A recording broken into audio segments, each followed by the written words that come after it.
Hi, welcome to the surface of the planet Mercury, where I'm doing a bit of sunbathing today. Well, I don't think actually I'll stay too long because I've forgotten me sun cream.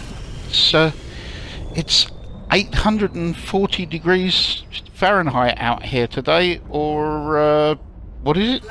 Just have to look at the conversion table. That's 450 degrees Celsius.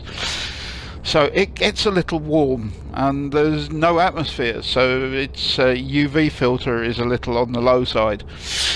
It gets really cold at night though, goes down to minus 170 degrees C, or minus 275 degrees Fahrenheit.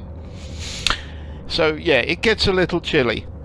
You want to put your vest on at night, you know. You might notice while we're flowing over the surface here that there's a lot of little craters and occasionally the odd big one. Well, the reason for that is about 4 billion years ago, and no, I wasn't here at the time. It got struck by a huge meteorite, and when I say huge, in planetary terms, I suppose, only very small. It was about 60 miles wide, and it hit with a hell of a whack. So all of these big craters and a lot of the little ones were caused by that damage at the time. It sort of hit and then splintered and hit again. So that's that.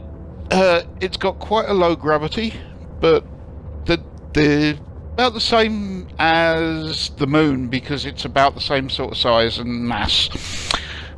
It takes 88 days for the planet to go around the sun.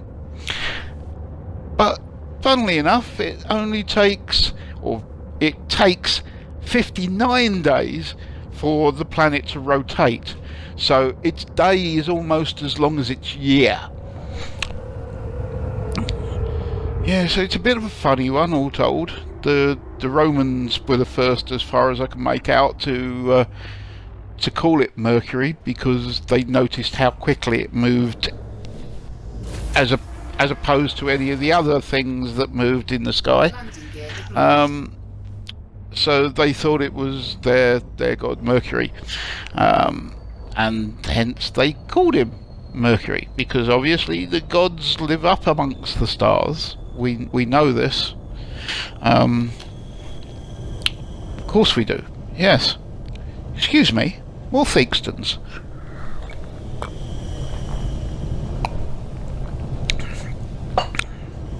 Yeah, I'm having a little trouble landing here. I can't really find a flat spot. I normally travel in a ship that's got a little bit of a glass bottom, so I can see where I'm landing. But getting down in this one is a little bit of a trial, because you're so sort of much forward of the front leg. I'm going to go drop out in a moment and have a little bit of a bounce around in my space buggy, just to demonstrate the sort of gravitational effects, or lack thereof. It's a good planet for buggying around on, because the craters aren't that deep. They're a nice shape in general, and yeah, the light's gone out on the way down from the cab to the meter, so I'm going to put a couple of pennies in the meter.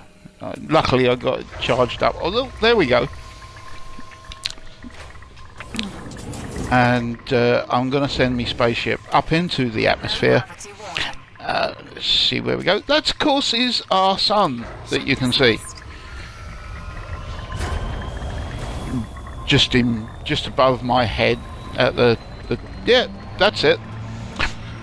As you can see, we're getting we're having a little bit of oomph on the planet.